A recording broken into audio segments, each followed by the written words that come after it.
terre d'espérance, pays de l'hospitalité, tel est rempli de vaillance pour relever ta dignité. Tes fichères de d'ivoire,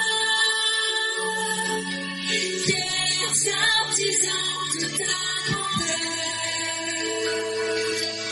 tous rassemblés pour ta gloire, te bâtirons dans le lendemain. Fiers citoyens de pays nous appellent, si nous avons dans la paix, la vie, la liberté, notre devoir sera de l'espérance promise, la humanité, confronte unis dans la foi nouvelle, la bâtisse de la reine fraternité. La bâtisse de la reine fraternité.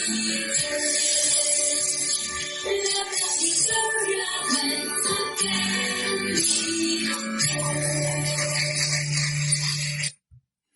Bonjour mesdames et messieurs, bonjour chères auditrices, bonjour chers auditeurs, bonjour à tous les élèves de la classe éclaireur pro-vérité.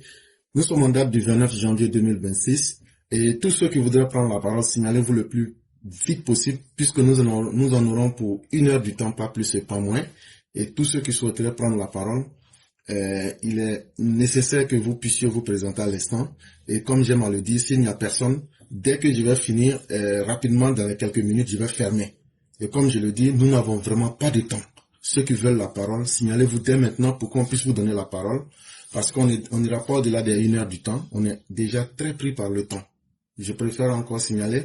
Et dès que je vais finir de parler dans quelques minutes, je vais laisser la parole à ceux qui seront présents et on va pouvoir faire le direct. Et après cela, on ne pourra plus donner la parole à quelqu'un puisque de mon côté, on est très pris par le temps. Et donc, ce qu'il faut savoir ici déjà, c'est le bélier. Aujourd'hui, je parle du 29 janvier 2026. En termes d'information et d'actualité, il n'y a pas grand-chose. C'est le bélier qui accuse le nouveau ministre des Infrastructures, M. Iensié, de continuer à signer des nominations au port d'Abidjan. Vrai ou faux, je ne saurais le dire, mais c'est le journal Le Bélier qui nous informe de cela dans son journal. Et c'est quelque chose qu'il faut aussi vérifier. Et de l'autre côté aussi, on apprend que Yapo Kalis, après 2 jours passés à l'interrogatoire à la préfecture de police, a été libéré. Et bizarrement, le PDC appelle au calme. C'est aussi à voir, ça c'est un côté faible de notre gestion, la question de la justice et de la moralisation publique. Mais qu'est-ce que vous voulez? Ce n'est plus étonnant. Si vous voyez que les opposants essaient toujours à nous tester, à tester nos limites, c'est parce que le pouvoir lui-même s'est montré faible en matière de justice et en matière même de moralisation publique. Et c'est là que je vais profiter pour dire quelque chose au RHDP, mais surtout, si nous concevons que le président Ouattara a son dernier mandat, c'est là que je vais profiter pour dire une chose qui est très importante. Celui qui sera notre candidat en 2030, celui qui va succéder au président Ouattara pour diriger le parti à partir de 2030, si c'est cette personne qui sera notre candidat en 2030, la personne a un grand défi à relever. Parce que il faut, quand on est dans un parti, il y a ceux qui sont là pour aimer, il y a ceux qui sont là pour réfléchir, et il y a ceux qui sont là pour planifier. Et je préfère dire certaines choses dès maintenant. Celui qui sera aux commandes du parti, là, son premier défi, c'est pas les opposants. Son premier défi, c'est au sein du RHDP. Je le dis et je le répète. Son premier défi, c'est de montrer maintenant Maintenant, là où on est là, jusqu'à ce qu'on dise 2028 là, c'est dans cette période-là que la personne là doit montrer son autorité. Mais cette autorité, s'il fallait être aimé ou même s'il fallait être craint, cette autorité doit être basée sur la crainte. Je le dis et je le répète, et je sais de quoi je parle. Prenez par exemple la question des indépendants. Si celui qui va diriger le RHDP, ou même qui va être notre candidat en 2030, s'amuse à tergiverser sur la question des indépendants, et qu'au finish, les indépendants sont acceptés, qu'est-ce qui va se passer? Ça va effriter l'image de la personne. Ça va montrer que la personne, la crainte ne sera plus là. Mais on va voir comme un Alassane Ouattara bis qui va venir encore pour essayer de pardonner tout et rien. Et ça là, dans la tête des Ivoiriens, si vous entendez les opposants dire qu'il n'y a pas de justice, et ceux qui disent qu'il n'y a pas de justice, mais demain ils font plaisir à reprendre les coups d'État, ils font plaisir à reprendre les CNT, ils font plaisir à reprendre les violences à chaque élection, ou bien à poser n'importe quoi, à faire n'importe quoi, c'est parce que l'autorité de l'État même qui devrait incarner une certaine crainte là n'existe pas. Et la question des indépendants là, si vous ne savez pas, il y a certaines vérités, on va vous dire, c'était fait pour préparer l'après Ouattara. Et donc là, c'était fait contre celui qui allait remplacer le président Ouattara à la tête du parti. On voulait l'affaiblir. Et donc c'est un test que, au sein même du RHDP, certains cadres ont financé des indépendants pour pouvoir tester le parti, mais surtout aussi tester celui qui va être à la tête du parti. Et donc celui qui sera à la tête de notre parti en 2030, si c'est pas quelqu'un qui montre son autorité dès maintenant avec fermeté, et je le dis et je le répète, si sur la question des indépendants, nous hésitons une seconde à accepter les indépendants, la personne qui va remplacer le président Ouattara aura noyé son autorité. Ce sera mis une balle dans le pied. Et ça, les gens vont toujours utiliser ça. Et chaque fois, ils vont venir demander les pardons bizarres, mais pour toujours avec l'intention de reprendre en pire ce qu'ils font toujours. Je répète, les faux pardons que vous voyez, que ce soit de l'opposition ou même que ce soit même de n'importe qui, en réalité, c'est pour se donner une prime pour pouvoir reprendre de la façon la plus pire ce qu'ils ont fait et qui n'a pas marché. Et c'est ça, c'est cette rupture-là que celui qui va être le candidat du RHDP en 2030 ou même celui qui va diriger le parti doit complètement se démarquer. S'il fallait être craint ou même être aimé, je crois que être craint est la chose la mieux. Et c'est ce que les Ivoiriens demandent aujourd'hui et c'est ce que les Ivoiriens veulent voir. Parce que ce même comportement qui n'enseigne pas la rigueur et vraiment une certaine fermeté là, aujourd'hui c'est rentré même dans notre vie publique.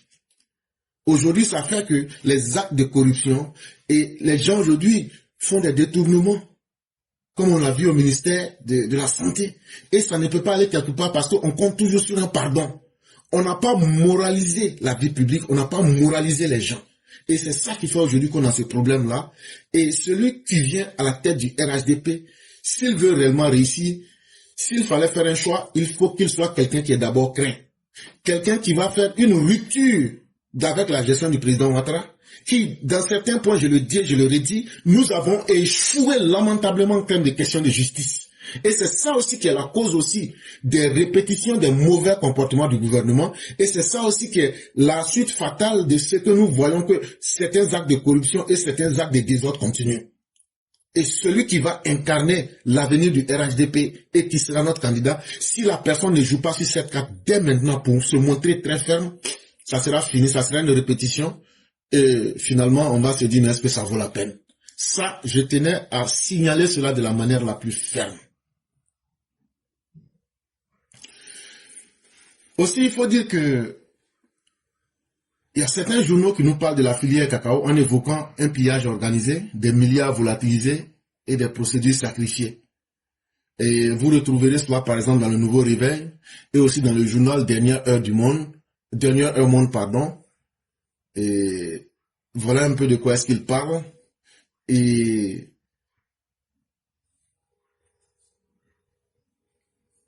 le Mandat, qui est un autre journal, tout comme le Soso, le Rassemblement et puis Tribune Ivoire, ainsi que l'Intelligent d'Abidjan, Ivoire Soir Info, RHDP News et l'Expression.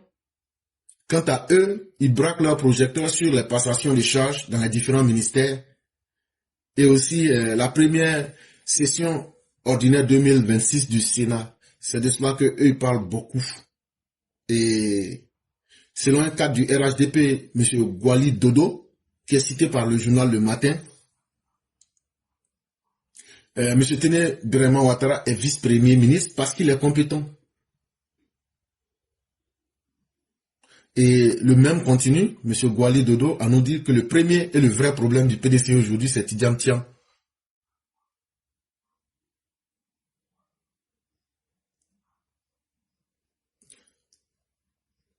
Le quotidien d'Abidjan, quant à lui, il nous dit que la Côte d'Ivoire, c'est titré à leur journal, hein, la Côte d'Ivoire est la loupe du FBI dans le cadre de la situation sociopolitique en Côte d'Ivoire. Et Génération Nouvelle estime que Mauricio Rueda a oublié l'exclusion des candidats, les manifestants emprisonnés, l'occasion de présentation des vœux du corps diplomatique, etc., etc. Bon, c'est une opposition qui est en train de pleurnicher. Voilà des gens qui méritent la prison et qui méritaient même la guillotine si on était dans un monde où les choses s'appliquaient comme il se doit, mais avec qui on joue. Donc voilà un peu de quoi il est question. Et comme j'aime à le dire, nous avons deux personnes, Mère Djineba et Mère Sali Kone. C'est avec ces deux personnes que nous allons faire le direct. On ne pourra plus prendre quelqu'un. Et donc directement, on va leur permettre de pouvoir s'exprimer et on va fermer le direct. Je dis merci à tous.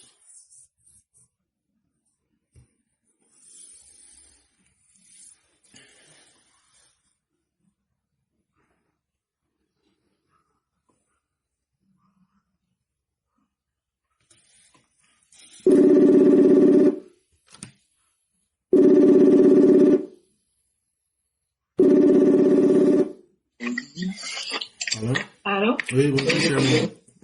Comment allez-vous? Oui, bon. Oui, je vais bien. Et vous? Vous avez un appareil qui est allumé derrière. Non, il n'y a pas d'appareil, je suis au dehors. Ah, ok. C'est bon, vous m'entendez mieux? Oui. Il n'y a pas de C'est problème. peut-être le vent. D'accord. Il n'y a pas de problème. Ok, d'accord. Merci, Claire. J'espère que vous aussi, vous allez bien. Grâce à Dieu. D'accord. Bonjour, bonsoir à tout le monde. J'espère que vous vous portez bien. Éclaireur, je voulais vous faire part des vidéos que nous voyons sur les réseaux sociaux, des personnes qui se proclament être ivoiriens, qui demandent aux autorités ivoiriennes de venir les chercher, qui sont au Niger.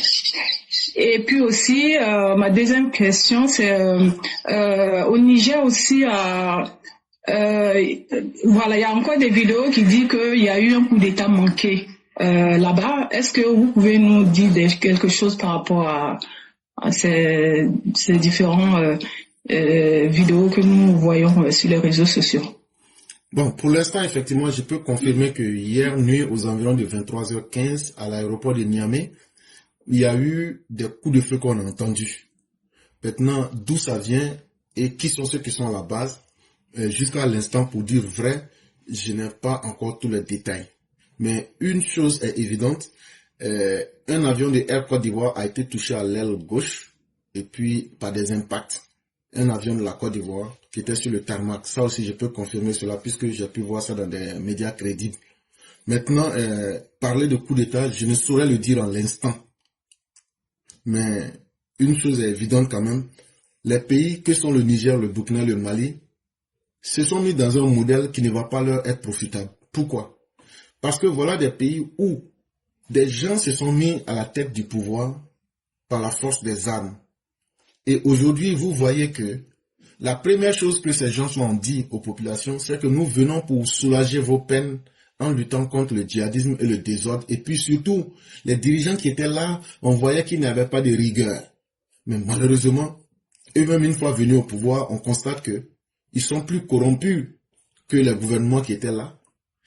Et encore, ils sont plus médiocres que les civils qui dirigeaient. Alors que eux, ils sont des militaires, mais eux, ils échouent 2 ou 3 fois. Plus même que les civils dans la guerre contre le terrorisme. Et donc, ça pose un véritable problème. par leur présence, sans le savoir, ils ont donné de la force aux terroristes. Et en même temps, il n'y a plus d'espoir pour le peuple. Il n'y a pas d'élection. Dans ces pays-là, c'est carrément aujourd'hui dire qu'il n'y aura pas d'élection. Et donc, ils sont en attente d'autres coups d'État. Dans les pays comme le Mali, le Burkina, si vous voyez que Ibrahim Kaka se lève chaque jour pour dire qu'il a peur, ce n'est pas qu'il a peur de quelque chose d'autre. Il a peur que la méthode qu'il lui-même il a imposée, comme la méthode de changement à la tête du pouvoir, là, il ne sait pas quand et comment ça va se passer. Parce que lui-même n'a pas donné une décision claire. Et voilà le drame dans ces pays. Et il en sera de même pour le Mali, et etc., etc. Donc, quand on voit qu'aujourd'hui il y a des coups de feu ou bien des affrontements dans ces pays-là, ce n'est pas surprenant. Forcément, il y a des gens qui vont essayer de les enlever. Parce que la majorité de la population n'aime pas ce qui se passe dans ces pays-là aujourd'hui. Toute la propagande qu'on voit, derrière cette propagande, on ne peut pas aimer. Quand on dit à quelqu'un, on ne peut pas te donner un destin, il n'y aura pas d'élection, nous on reste là, on ne vaut rien, on ne peut rien faire, la situation s'empire, mais il n'aura rien à voir, sauf que nous. Forcément, ça va frustrer certains et ils vont poser des actes, même si c'est désespéré, ils vont le faire. Et donc là, malheureusement, c'est à ce type d'incident qu'on va assister. Ce n'est pas quand et comment les coups d'État se feront, mais la question est qui réussira son coup d'État. C'est là aujourd'hui que la question réside. Mais dire que les coups d'État ne se feront pas dans ces pays-là et que le changement ne viendra pas, ça c'est impossible. Que ce soit par des élections ou bien par coup d'État, nul n'est permanent et nul n'est éternel. Forcément, un jour, il y aura un changement, mais c'est dans le comment ça va se passer. Malheureusement, le problème, ce sont les dirigeants actuels qui ont imposé la violence et tout ce qui se passe aujourd'hui parce qu'ils n'ont pas laissé une fenêtre d'opportunité aux personnes de pouvoir s'exprimer. Et même dans l'art de la guerre, Sun Tzu nous le disait, il dit même quand tu gagnes une guerre là, il faut laisser un petit champ où quelques personnes vont pouvoir se sauver. C'est important pour toi-même ta crédibilité parce que ça va t'empêcher de mener certaines guerres et de disperser certaines de tes énergies. Pourquoi? Parce que ceux qui vont échapper vont aller dire des choses qui sont animées par la peur, donc ils vont exagérer, de sorte que tu seras craint avant même que tu ne puisses arriver là où tu devrais. Et cette crainte-là va faire qu'il y a des combats que tu n'auras même pas à mener. Mais quand tu bâillonnes les gens, quand tu empêches les libertés, quand tu étouffes même l'espoir d'un peuple, et que tu penses que tu vas être éternel, ou même que ta violence peut te permettre de résister, mais il y a des gens aussi qui vont chercher à défier cette violence-là. Et c'est pratiquement un peu la même chose qui est en train de se passer aujourd'hui dans le RDR, RHDP. Celui qui va remplacer Alassane Ouattara, là, on veut tester son autorité. On veut tester pour voir qui il est réellement. Et si il cède au candidat indépendant, on aura compris que donc c'est quelqu'un qui va toujours faire dans les compromis et dans les compromissions. Aujourd'hui, il faut de la fermeté. Même quand vous écoutez ceux qui ont fait les coups d'État, même si on n'aime pas les coups d'État, mais les gens vous disent, derrière les messages, les gens veulent de la fermeté dans la gestion de l'État. Et ça, là, il ne faut pas s'amuser avec. Si tu vois que les pays des Blancs, on dit que c'est bien, ils réussissent mieux là, c'est parce que cette fermeté-là, ils l'imposent. Et si nous n'imposons pas cette fermeté-là, ce n'est pas bon. Voilà un peu ce que je peux dire sur cette question, cher. Ok, merci beaucoup, éclaireur. Et par rapport à ceux qui pleurent, qui demandent aux autorités ivoiriennes de venir les chercher au Niger, qu'est-ce que vous pouvez dire sur? Bon, certainement que peut-être il y a des Ivoiriens là-bas. Je crois que s'ils se sentent en danger, ça n'a pas commencé aujourd'hui. Parce qu'il suffit de voir, depuis que Bazoum a été enlevé, le Niger n'est pas un territoire qui est sécurisé. Et ceux qui sont dans ces territoires-là, est-ce que ce sont des citoyens ivoiriens qui vivaient là-bas, ou bien est-ce que ce sont des migrants qui étaient de passage, ou bien il y a beaucoup de questions qu'on se pose. C'est des vies humaines qu'il faut secourir, mais encore faudrait-il savoir à qui véritablement nous avons affaire. C'est pourquoi je ne peux pas me prononcer véritablement sur cette question-là, parce que je ne sais pas si c'est des migrants qui étaient de passage et qui sont piégés au Niger. Mais cette question-là, là, si ce sont des migrants, je dis bien si ce sont des migrants, mais à un certain moment, il faut qu'on arrête. Parce que combien de fois on a expliqué aux gens que c'est devenu dangereux aujourd'hui cette zone-là et qu'il faut beaucoup faire attention. Et que ce qu'on pouvait faire quand il y avait des gouvernements civils et quand il y avait des gouvernements stables, on pouvait prendre certains risques. Mais quand quelqu'un lui-même là ne prend pas compte de sa vie, ne tient pas compte de sa vie, met sa vie bêtement en danger, chère mère, est-ce que chaque fois on peut prendre les moyens de l'État pour aller les sauver alors que d'autres Ivoiriens aussi ont besoin des moyens de l'État? Non. Donc, voilà. Donc, je le dis bien, si ces gens-là, ce sont des migrants, c'est-à-dire que des gens qu'on conseille arrêter, on ne va pas continuer à gaspiller les moyens de l'État pour faire plaisir à des gens comme si c'était eux seuls qui étaient dans l'État de Côte d'Ivoire et à eux seuls qu'on devrait apporter l'aide. Moi, si ce sont des migrants, j'insiste sur ça, on s'en fout d'eux. Voilà. Moi, ça, c'est ma position.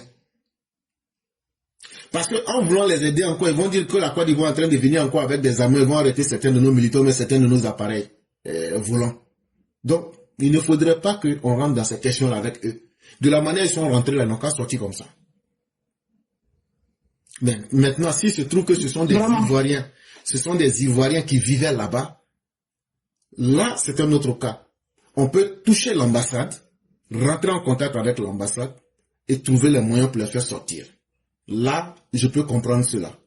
Mais chaque fois, des gens vont se lever, ils tentent des expériences ambiguës, et quand ça marche, quand ça ne marche pas, on demande à l'État de venir nous sauver parce qu'on est des migrants. Bon, nous-mêmes aussi, là, tout le monde a besoin d'aide. On ne va pas continuer à prendre l'aide de l'État à gaspiller sur des gens, alors qu'on leur donne des conseils nuit et jour, d'arrêter que c'est leur vie qu'ils mettent en danger. Et ce n'est même pas cette situation qui met leur vie en danger. Leur vie était déjà en danger. Si c'est l'incident d'hier là qu'ils veulent utiliser pour essayer d'amadouer les gens ou de tromper les gens, non, leur vie même là, le fait même d'entreprendre ce périple là, c'est déjà mettre sa vie en danger. Et il faudrait que ça s'arrête. Voilà un peu ma position, cher mère. Franchement, monsieur l'éclaireur pour vérité, je suis 100% d'accord avec vous. Voilà. Donc, il y a certains Ivoiriens qui ne se rendent pas compte de la chance qu'ils ont d'être dans un pays comme la Côte d'Ivoire. Ils préfèrent aller mettre en danger leur vie et la vie des autres en allant dans les pays où ils savent très bien qu'il n'y a pas de sécurité dans ces pays-là. Vous voyez, c'est grave. Donc, on ne va pas toujours rester là à vous pleurer. Hein. Maintenant, là, nous, on a d'autres choses à faire. Donc, si vous partez, vous voyez le danger pour aller vous mettre dedans, bah, quand les conséquences arrivent, bah, démerdez-vous, quoi. C'est vrai que les autorités ivoiriennes ils font tout pour la population ivoirienne, mais c'est pas pour ça que ils vont, comme vous avez dit, ils vont dilapider l'argent à tout va, quoi. Il y a beaucoup à faire, hein. Il y a beaucoup à faire. Donc, merci beaucoup, monsieur l'éclaireur, par rapport à ce sujet. Et je voulais en profiter aussi pour parler un peu par rapport à l'histoire du fait que la Côte d'Ivoire soit la troisième puissance militaire de l'Afrique de l'Ouest. Voilà. Et puis, j'ai vu que il y a quelques personnes à qui ça avait chagriné. Et moi, ce que j'ai à dire à ces personnes-là, c'est que vous-même, chers Ivoiriens, vous allez vous mettre dans cet état pour une soit comme ça. Vous-même, vous n'avez pas confiance à votre pays ou quoi? Hein? Un pays comme le Mali qui fait une superficie de, je sais pas, 2 fois ou 3 fois, même 4 fois la Côte d'Ivoire. La Côte d'Ivoire, c'est un petit pays, mais malgré que c'est un petit pays là, vous avez vu l'armement que la Côte d'Ivoire a? Normalement, si le Mali était un pays bien gouverné là, le Mali devrait être même très loin devant la Côte d'Ivoire. Mais vous voyez un pays où le dirigeant a passé le temps à affamer la population, à laisser la population dans le noir pour prendre l'argent pour aller acheter les armements d'occasion qu'on les arrache à chaque fois. Un pays où les militaires ils n'ont qu'une boîte de sardines avec... est-ce qu'ils ont du pain? Même pas. Hein? Un pays aussi pauvre. Les militaires vivent dans des conditions vraiment déplorables. Vous allez partir comparer ça à la Côte d'Ivoire, même si il y a des gens qui ont fait leur analyse ou je sais pas sur quoi ils se basent pour dire que le Mali est chose voilà, plus de, je sais même pas comment ils disent là, même ça m'intéresse pas parce que c'est pas ça le problème. Le problème c'est que vous les Ivoiriens sachez dans quel pays vous vivez, sachez dans tous les comment on appelle les atouts que la Côte d'Ivoire a. La Côte d'Ivoire c'est les pays occidentaux qui défilent pour signer avec la Côte d'Ivoire. Est-ce que vous voyez ça dans ces pays de misère? Quand même. Regardez comment nos militaires, nos forces de l'ordre sont en bonne santé, sont bien portants, sont bien formés, sont disciplinés. Ne comparez pas ce qui n'est pas comparable. Et ne vous énervez pas pour des choses qui n'en valent pas la peine, chers Ivoiriens, quand même. Même si on dit qu'ils ne connaissent pas kilo, le sac rempli là, quand même, ils connaissent. Si même le Malien même ne peut pas venir s'arrêter devant un Ivoirien pour dire qu'il va narguer un Ivoirien par rapport à ce genre de choses, quand même, chers Ivoiriens. Même si on dit que, Ivoirien, oh, la Côte d'Ivoire, quoi. Fier de mon pays, fier de notre président, son excellence Alassane Dramane Ouattara, fier de notre ministre de la Défense, M. Tere Bahima, pour tous les armements qu'il paye pour nos forces de l'ordre, pour tous les formations qu'il fait faire à nos forces de l'ordre. Grâce à eux, nous les Ivoiriens, nous sommes fiers d'être Ivoiriens. Nous sommes un pays inégalable. On ne peut pas comparer la Côte d'Ivoire à quelconque pays de l'Afrique de l'Ouest. Donc soyons fiers et regardons le bâtisseur que nous avons, regardez l'homme de qualité que nous avons la chance d'avoir comme président. C'est ça qu'il faut regarder. Regardons notre ministre de la Défense qui est aussi, voilà, Éclaireur va dire après. C'est qui tue les gens là. Éclaireur, tu peux dire ça s'il te plaît. Le vice-premier ministre et le futur candidat du RHDP, le futur président de la République de la Côte d'Ivoire. Oh, vous voyez ça? Non, ça sonne tellement bien. Vous savez, chers Ivoiriens, on a la chance, hein? On a l'original et on a aussi la copie. Oh là là, quel bonheur! Non, éclaireur, moi, depuis cela, tu sais que depuis lors là, depuis que j'ai su que Tere Bahima a été nommé le vice-président de la République là, de la Côte d'Ivoire là, tu sais que moi j'ai commencé à bien dormir. Ah bon, hein? Ah oui, je n'ai plus peur. Et ça vaut le coup, hein? Ça vaut le coup, on est tranquille pendant encore longtemps. Parce que même quand la photocopie sera en train de travailler là, l'original est derrière aussi, il va continuer à travailler. Vous voyez comment? Non, j'ai dit, Ivoiriens, soyons intelligents. Profitons de ce que nous avons, la chance que nous avons d'avoir. L'original et la photocopie. Ah, on va profiter de ça. Qu'est-ce que nous on est bêtes. La Côte d'Ivoire a beaucoup de bonnes choses devant elle. On va profiter du président Ouattara et après encore là, on va attaquer aussi la photocopie. C'est nous les Ivoiriens. Non, on est intelligents, hein. Non, les Ivoiriens, je suis très contente. Donc, voilà ce que je voulais dire par rapport à ça. Je ne sais pas si Éclaireur voulait dire quelque chose. Si c'est pas le cas, je vais vite rappeler aux gens que demain, nous avons, voilà. Donc, je vous écoute si vous avez quelque chose à dire par rapport à... Non, je pense que nous sommes alignés, hein. Et ok. Pour nous, comme on aime le dire, TBO sera notre candidat en 2020, comment on appelle, 2030? 30, non, mais 36. Non, 2030. Et voilà, c'est une question aujourd'hui que on ne cache plus parce que c'est son efficacité et puis surtout ce qu'il apporte en termes de concret. Et comme vous l'avez dit, hein, quand on voit que nous qui sommes en dehors du pays, grâce à l'expertise et à l'efficacité de ce ministre de la Défense, nos parents sont sécurisés et leur vie est maintenue, nous ne pouvons être que les hommes les plus heureux. Et ça là, il faudrait dire que c'est une belle reconnaissance. Et puis, contrairement à ce que les gens du RHDP sont en train de penser, dans la vie, là, il faut être honnête. Chère mère, actuellement, on est en train de parler là, je suis sur le site de globalfirepower.com. Ce qui est écrit là, ce qui est dit là, j'ai vu déjà des sites de RHDP dire que non, que c'est DOI. C'est pas DOI, hein. L'année dernière, là, quand on était première armée de l'UEMOA, là, ça, c'était pas DOI. Maintenant que pour 2026 c'est sorti, quand on dit que le Mali est première puissance de l'UEMOA là, on trouve que c'est DOI. Ce n'est pas vrai. Ce n'est pas vrai. Il faudrait qu'on cesse. La vérité là, c'est la vérité. Je suis sur le site de Global Firepower. Le Mali est 104e armée. Et la Côte d'Ivoire est 108e armée quand on fait le classement mondial. Le Mali un index de puissance de feu qui est de 2.2598, 104e. Et la Côte d'Ivoire a un index de puissance de feu de 2.3884. Je n'ai pas dit que non, c'est ce qu'on a vu dans les journaux. Je suis sur le site. Si l'année dernière c'était vrai, c'est que cette année aussi c'est vrai. Si l'année dernière, là, c'est qu'ils ont dit, là, on avait accepté, et puis les autres années, on a accepté, là. Il n'y a rien dans la vérité qu'on m'a dit. Pour cette année, c'est vrai. Ce qu'ils ont fait, là, ils n'ont pas fait un faux travail. Maintenant, la question maintenant, c'est d'analyser maintenant la donnée qu'elle a par rapport à la réalité. Et quand on analyse la donnée qu'elle a par rapport à la réalité, c'est vrai que le Mali s'est surarmé plus que la Côte d'Ivoire en termes de terrorisme pour lutter contre le terrorisme. Mais est-ce qu'ils arrivent à donner des résultats concrets sur le terrain? La réponse est non.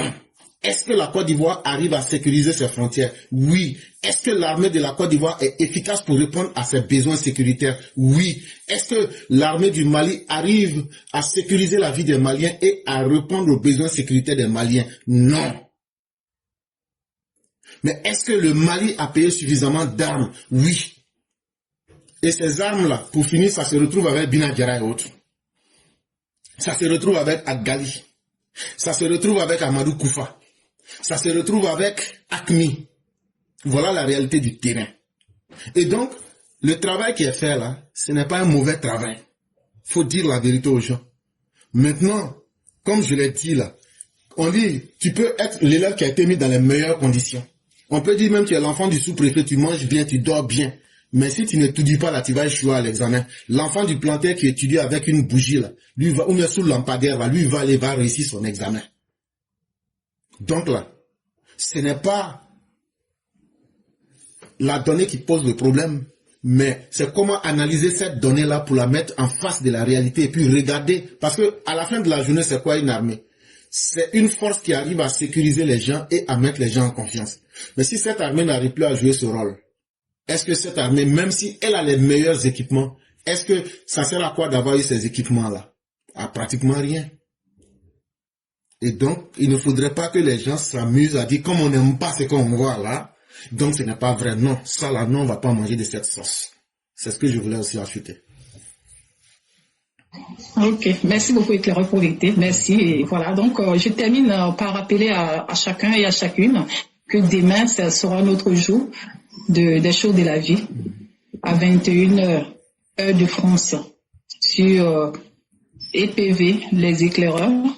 Nous aurons à parler de nos difficultés en France, non, en Occident, et nous aurons à parler des hommes. Et voilà, on doit parler aussi de la place des femmes dans le foyer. Nous finirons par parler de la polygamie. Donc voilà les différents sujets dont nous allons traiter demain. Donc venez nombreux pour que tous ensemble on puisse venir nous exprimer et essayer tous ensemble de trouver des solutions pour chacun. C'est le but.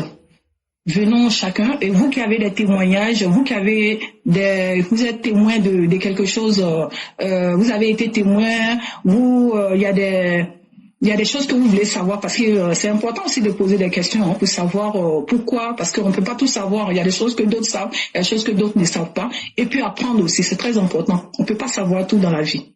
Il n'y a pas d'âge, il n'y a pas de connaissances à avoir. Il faut juste avoir la connaissance de la vie humaine, en fait. Il y a tellement de choses. Venons tous. Comme on le dit, il y a des choses que nous faisons souvent qu'il ne faut pas. Il y a des choses aussi que on peut ne pas savoir, qu'on peut ignorer. En venant dans les cours comme ça permet de savoir qu'il y a des choses qui existent sur cette terre. Ah, je vous dis, il y a tellement de choses. C'est pour cela que hier j'étais émue, il y en a tellement. C'est pas facile. Donc venez. Ne soyez pas des victimes de ça demain. Souvent même tu es dans la situation, toi-même tu sais pas. C'est lorsque tu entends, lorsqu'on te dit, c'est là que tu te rends compte, tu te réveilles. Et c'est là que tu prends tu prends des initiatives, tu prends des mesures pour ne pas rester dans ce genre de situation. Il ne faut pas que quelqu'un soit dans la souffrance. Il ne faut plus que quelqu'un soit dans l'ignorance. Ne soyons plus des victimes. Sachons quoi faire lorsque les situations se mettent devant nous. Donc, venons. Et puis, c'est important aussi de faire partager son expérience de la vie aux autres aussi. Nous avons tous besoin de savoir des uns et des autres. Donc, voilà tout ce que je voulais vous dire aujourd'hui. Donc, je vous souhaite une excellente journée. Bonne continuation à chacun et à chacune. Et je vous donne rendez-vous demain sur notre plateforme préférée, les EPV, les éclaireurs. Merci beaucoup, éclaireurs pour vérité. Merci à tous. Et je vous dis bonne émission à tous. Merci. Merci infiniment, chère mère. Merci encore pour cet appel et on sera présent. Et merci encore pour les efforts que vous-même vous ne cessez de faire. Et que cela aussi soit utile à ceux que ça touche pour qu'ils puissent se libérer eux-mêmes, mais surtout pour qu'ils puissent apprendre. Parce que c'est ça aussi l'objectif. Et vraiment, merci de poser ce acte humain qui sauve des vies quelque part, même si les gens ne le disent pas. Et c'est ça le plus important. Posons des actes pour aider et Dieu seul saura mettre chaque chose à sa place. Et vraiment, merci pour les efforts et merci encore infiniment. Merci. Au revoir. Merci et bien des choses à toute la famille. Allô?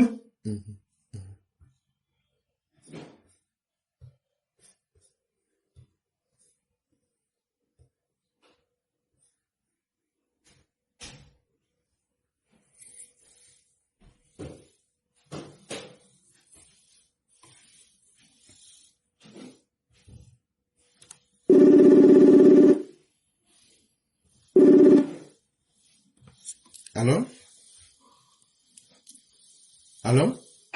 Oui, bonjour mon professeur 5 étoiles. Bonjour. Comment vas-tu? Bonjour chère mère, ça va très bien chez vous-même? Alhamdulillah. Et les activités, la famille? Grâce à Dieu, tout va très bien. Et de votre côté? Alhamdulillah. Que Dieu nous aide tous. Amin, amin, amin, amin. Ok, donc on vous laisse la parole. Ok, merci professeur. Et bonjour à tous les EPV, bonjour à tous ceux qui nous suivent. On va dire encore merci à Dieu pour la séance d'aujourd'hui, la voix du militant. Et que Dieu nous garde dans sa grâce et qu'il nous fasse miséricorde. Merci professeur.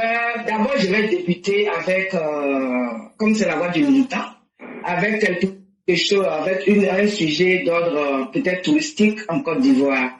On a vu notre petit Américain là, faire un tour en Côte d'Ivoire. Et vraiment, j'ai été indignée de voir que c'est une Chinoise qui va faire la présentation du Garba en Côte d'Ivoire.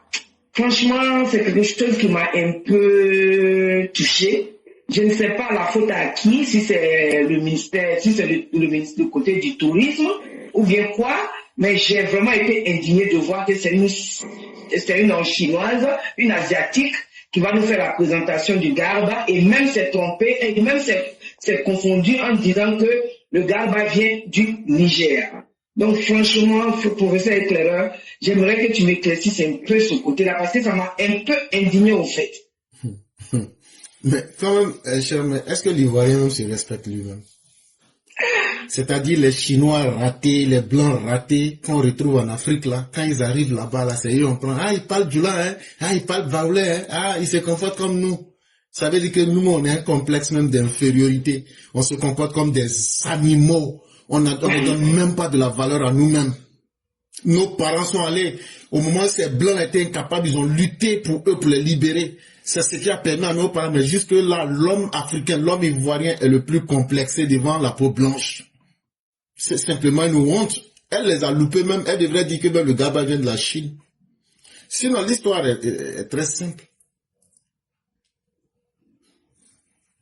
Moi, ce que je sais de l'histoire de Garba, je sais que les gens qui viennent du Niger, là, on nous dit qu'il y avait un ministre là qui s'appelait, je crois, Mohamed Garba ou même quelque chose comme ça, et que c'est lui qui aura popularisé la Tchéquie en Côte d'Ivoire. Mais une chose est évidente, moi je ne connais pas cette histoire, donc je ne parlerai pas là-dessus.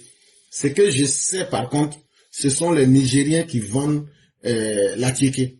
Et d'aucuns disent que c'est le nom de ce ministre-là, Garba, que les gens ont mis sur la Tchéquie. Mais en quoi est-ce que on va aller prendre quelqu'un qui est différent de nous-mêmes pour faire notre propre promotion? Ça veut dire que nous-mêmes là, on n'est pas fiers de nous-mêmes et on doute de nous-mêmes. C'est cette image-là qu'on a lancée d'abord. Et c'est ça qui fait que l'homme africain, et particulièrement l'ivoirien, ne peut pas être respecté. toi-même, ce qui fait ton identité là. Voilà, le ministre Diko Garba. Voilà. Merci, cher Aîné, pour la précision. Bon, est-ce que ça veut dire que parce que Diko Garba a eu une histoire avec le Garba, pour finir, on doit même s'oublier nous-mêmes pour dire que c'est une Asiatique qui va venir faire la promotion de ce que nous sommes, parce que ça fait partie de notre identité culturelle. Vous n'allez jamais voir les Asiatiques prendre un noir pour aller représenter leur identité culturelle. Mais c'est chez le noir qu'on voit cela. Et après, demain, on sera étonné que les gens nous minimisent, les gens ne nous traitent pas comme il se doit, et on sera là pour dire non, les gens nous sous-estiment. Est-ce que c'est les Chinois qui ont obligé les Ivoiriens à faire cela? On va me dire, mais toi, c'est la xénophobie. Non, non, ce n'est pas la xénophobie, c'est une question d'identité culturelle. Tu ne verras jamais les nouilles chinoises être présentées par un Africain, s'il fallait faire la publicité. Mais un homme là, quand tu ne sais pas qui tu es, quand tu t'oublies toi-même là, tu penses que les autres sont plus importants que toi. Et tous les malheurs qui t'arrivent, tu les mérites. Voilà un peu ce que je peux dire. Merci le professeur. Et c'est comme ce qu'ils ont oublié que les gens d'ici, surtout les Américains, tout ce qu'on leur montre le côté sauvage du noir. On montre que les Noirs n'ont rien si ce n'est que de la sauvagerie. Donc le petit comme ça qui arrive en Côte d'Ivoire, présentation de Garba, c'est pas une Ivoirienne autochtone même, habillée en traditionnel, bien pour montrer notre tradition, notre côté. Non, franchement, j'ai été vraiment indigné. Et ceux qui ont vraiment été à la base de ça là, c'est de la honte totale pour la Côte d'Ivoire. Franchement dit. Et partout où l'enfant passe, les gens font la promotion de leur culture. Mais nous, en Côte d'Ivoire, c'est autre personne qui va faire la promotion de ce qu'on a. Voilà pourquoi elle a bien dit que ça vient du Niger. Et ça nous fait mal. Pourquoi ça va nous faire mal? Ça ne doit pas nous faire mal. On doit assumer. Ah oui, comme on n'a pas d'Ivoirienne, il fallait présenter notre culture aux petits. Voilà, donc c'est tout à fait normal qu'elle dise que le Garba vient du Niger. Voilà. Donc vraiment, merci professeur. Elle a loupé même. Elle devrait dire que ça vient de Chine même. Voilà, elle nous a loupé. Elle a mal loupé. Et j'ai vraiment fait. Les gens disent le petit a fait que 2 heures de temps en Côte d'Ivoire. Mais c'est tout à fait normal. Lui voulait voir le côté de l'Afrique ivoirienne. Mais si vous êtes allé lui montrer autre chose, c'est normal qu'il laisse le pays et qu'il continue son chemin. Aïe. Les Américains qui sont ici, là, à la télé chez eux ici, là, ils ne vont jamais montrer le bon côté de l'Afrique. Donc un enfant comme ça qui se déplace là, vous devez lui faire visiter les vraies choses pour lui montrer que ce qu'on pense de nous chez vous là-bas. Là. C'est pas comme ça on est ici. Mais on s'en dit chinois pour présenter Garba ivoirien. Et là. Ok, professeur, je m'arrête là et puis, oui, vas-y, professeur. Non, j'étais là, j'ai dit, ils peuvent faire ce qu'ils veulent. Qu'est-ce que vous voulez? Vraiment, c'est honteux, quoi. Ça a été vraiment une honte pour nous autres qui sommes dans leur pays, franchement. On a eu honte. Voilà. Maintenant, je vais venir sur notre premier vice-premier ministre de la Côte d'Ivoire. Hey, nous vous disons, professeur vous a répété, c'est notre candidat de 2030. Maintenant, oh, papa TBO. J'ai parlé à papa Ado. Maintenant, c'est papa TBO. Papa TBO, c'est notre candidat là. On a déjà dit ici chez les EPV, c'est notre candidat. Maintenant, là, que papa, faut chercher à plaire aux gens du RADP. Faut chercher à plaire à ceux qui respectent le RADP. Faut chercher à plaire aux gens qui luttent, aux gens qui bataillent pour que ce parti-là reste là. Afin d'être dépendant que vous êtes en train de parler là. Les gens qui ne respectent pas des partis là. Eh papa, attention. Voilà. Cherchez à plaire à vos militants. Cherchez à plaire à vos militants partout dans la Côte d'Ivoire profonde. Parce que le RADP est implanté partout en Côte d'Ivoire. Grâce à Papa Ado, aujourd'hui, on parle du RADP partout en Côte d'Ivoire. C'est de ça qu'il s'agit. Oui, on a plus que la majorité aujourd'hui à l'Assemblée nationale. Vous pensez que si cette majorité absolue-là est toujours bien entretenue, là, on n'ira pas plus loin que ça. On dit, quand tu es bon là, tu n'as pas besoin de courir derrière quelqu'un. Ce sont les gens qui courent derrière toi. Quand tu es bon là, tu n'as pas besoin de courir derrière les gens. Ceux qui t'ont rendu bon là, ça va être ceux-là que tu restes. Maintenant, le reste, les gens venus vous suivre. Mais c'est pas toi qui cours derrière quelqu'un. Afin d'être dépendant que vous parlez là, on ne fait que vous dire. Quand vous n'allez pas avoir de vraies sanctions là, ça va toujours continuer. Ils vont toujours sortir d'entour. Ça, c'est clair. Donc, Papa TBO, tu es notre candidat, hein. Voilà. Et nous aussi, on est là pour porter la voix, papa. Parce que c'est pas ton travail, ta rigueur là. C'est ça là qui nous a impressionnés. Ta rigueur dans le travail. Pourquoi on le dit? Quand on rentre aujourd'hui dans l'armée en Côte d'Ivoire, on voit comment la Côte d'Ivoire se porte. On voit aujourd'hui nos parents dorment tranquilles. Grâce à vous, papa, il y a eu l'élection sans problème. Nous, on ne peut pas oublier ça. Dans la vie, il faut être reconnaissant. Et nous te serons reconnaissants. On n'a pas dit qu'il n'y a pas de cas dans RADP. Il y en a. Ils vont se succéder. Mais papa, c'est nous qui va suivre là. C'est bien vous. Nous, on dit sans confiance. Et celui qui n'est pas d'accord là, on leur dit, venez au débat. On ne fait pas les débats. Que ce soit femme, que ce soit garçon, on ne fait pas de débat. Venons au débat. Ça veut dire que toi, si tu n'es pas d'accord, c'est parce que toi-même tu as ton candidat, non. N'ayez pas honte, n'ayez pas peur, faites sortir vos candidats. Parce que 2030 là, ça partit de maintenant. Donc, papa TBO, voilà, c'était le petit message que j'avais. Voilà, on t'aime bien, mais pensez au RADP. Voilà. Procès éclairé. Je vais m'arrêter là-haut. Merci, professeur. Merci infiniment, cher maire. Merci encore de clarifier le message. Peut-être dit de plusieurs manières et de plusieurs façons, les gens comprendront. Aujourd'hui, là, nous sommes à un tournant décisif où nous ne voulons pas que ce soit à la dernière minute en 2029 ou en 2030 qu'on va chercher un candidat. C'est dès maintenant. Et ce candidat-là doit imprimer sa marque pour pouvoir rassurer les uns les autres. En tout cas, nous, les EPV, en 2030, là, c'est TBO qui sera notre candidat comme président de la République. Nous ne cachons même plus à quelqu'un et nous n'allons même pas occulter ce message. Maintenant, ceux aussi qui pensent qu'on le soutient, nous le soutenons sur sa compétence et les valeurs qu'il dégage. Et surtout, ce qu'il peut apporter aux Ivoiriens. Que ce soit au sein du RHDP, s'il y a d'autres personnes qui aussi ne sont pas d'accord avec nos avis, faites la même chose comme nous pour qu'on puisse maintenant chercher à trouver les meilleurs candidats. Il faudrait que nous décomplexions ce débat-là et que nous puissions avoir l'esprit tranquille pour assurer une relève claire, saine, et pour que la Côte d'Ivoire, ou tout au moins le RHDP et nos militants, sachent déjà dès le départ où nous voulons aller. Ce serait très important. En tout cas, nous, notre choix, il est clair dans notre tête, et c'est avec ce seul choix-là que nous allons évoluer. Vraiment, merci à vous, chers maires. Merci à ceux qui nous ont suivis aujourd'hui. C'était la voix du militant.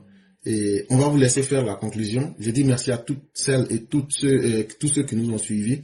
Et demain sera un autre jour. Et que la grâce de Dieu nous accompagne. Chers maires, vous avez le mot de la fin. Amin, amin, amin, amin, professeur. Merci infiniment. Merci pour tout. Merci de vraiment être là toujours, à nous éveiller, à nous éduquer, à nous apprendre vraiment la politique. Merci, professeur. Tout ce que nous arrivons à faire aujourd'hui, c'est vraiment par votre grâce et par la grâce de Dieu. Vraiment, merci beaucoup. Que Dieu te protège, professeur. Que Dieu te bénisse. Que Dieu protège toute ta famille. Qu'il bénisse la famille. Et qu'il bénisse notre très cher papa Ado et tous ceux qui l'entourent. Ainsi que notre très cher papa TBO. Vraiment, que Dieu te protège. Et qu'il soit toujours au contrôle de partout où tu iras, vents et marées. Que Dieu soit toujours là avec toi. Et vraiment, merci à tous. Merci à tous ceux qui nous ont suivis. Que Dieu protège la Côte d'Ivoire, nos vaillants soldats qui sont à la frontière, qui font vraiment du boulot impeccable, qui protègent nos parents au nord. Tous nos nordistes doivent vraiment faire des bénédictions pour ces soldats. Vraiment, c'est grâce à ces soldats-là aujourd'hui que nos parents arrivent à vivre et à vaquer à leurs occupations tranquillement. Sinon, nous tous, on sait ce qui se passe là-bas. Vraiment, merci beaucoup, professeur. Que Dieu bénisse la Côte d'Ivoire. Que Dieu te bénisse, professeur, ainsi que tous les EPV. Merci. Merci infiniment, cher maire. Merci encore de ce que vous dites. Puisse Dieu accepter tout ce que vous avez donné comme prière et qu'il puisse nous protéger tous. Et il y a notre maire qui termine en disant ici, les opposants vont multiplier les actes inopineux pour nuire à notre TBO. Mais cher maire, avant les opposants, ça a déjà commencé au RHDP. Et c'est pourquoi aujourd'hui nous nous sortons pour dire, bon, ce qui se passe derrière là, nous on veut maintenant que parce que la vraie menace n'est pas l'opposition, la vraie menace c'est à l'intérieur même du RHDP. Parce que il ne faudrait pas que pour une question de succession, on divise notre parti, on divise nos militants. Et plus on va commencer maintenant à mettre les choses et à poser les balises, mieux ça sera pour tout le monde. Et c'est pourquoi, conscient qu'il y a certains qui commencent, ou que déjà à travers les candidats indépendants, nous savions. Et donc là, si eux n'ont pas eu honte de cela et qu'on a vu, c'est parce qu'ils ont échoué là. Donc maintenant, là, pourquoi c'est nous, on va avoir honte de dire maintenant ce qu'on veut? Est-ce que demain, ils peuvent venir nous dire que nous, notre position aujourd'hui, c'est nous qui sommes en train d'affaiblir le parti? Nous, on a été clairs, on a été transparents dans ce qu'on fait. On ne s'est pas caché pour financer les candidats indépendants. On ne s'est pas caché avec l'intention d'affaiblir le RHDP. Et je le dis, je le répète, si le RHDP n'avait pas eu la majorité absolue là, on sera obligé aujourd'hui de manger nos caca devant ces députés indépendants. Et aujourd'hui là, ils allaient chercher à s'imposer. Et donc là, quand tu as ta victoire là, tu assumes ta victoire. Et ça, il faudrait que nous assumions. Et aussi, il faudrait que nous décomplexions le message pour ne pas que demain là, on soit pris par des décisions de dernière minute et que ce soit le Capharnaüm. Vraiment, merci à vous, chers mères. Merci infiniment à tous ceux et toutes celles qui nous ont suivis aujourd'hui. C'était la voix du militant. Que la grâce de Dieu nous accompagne. Merci infiniment à tous. Merci, professeur. Okay.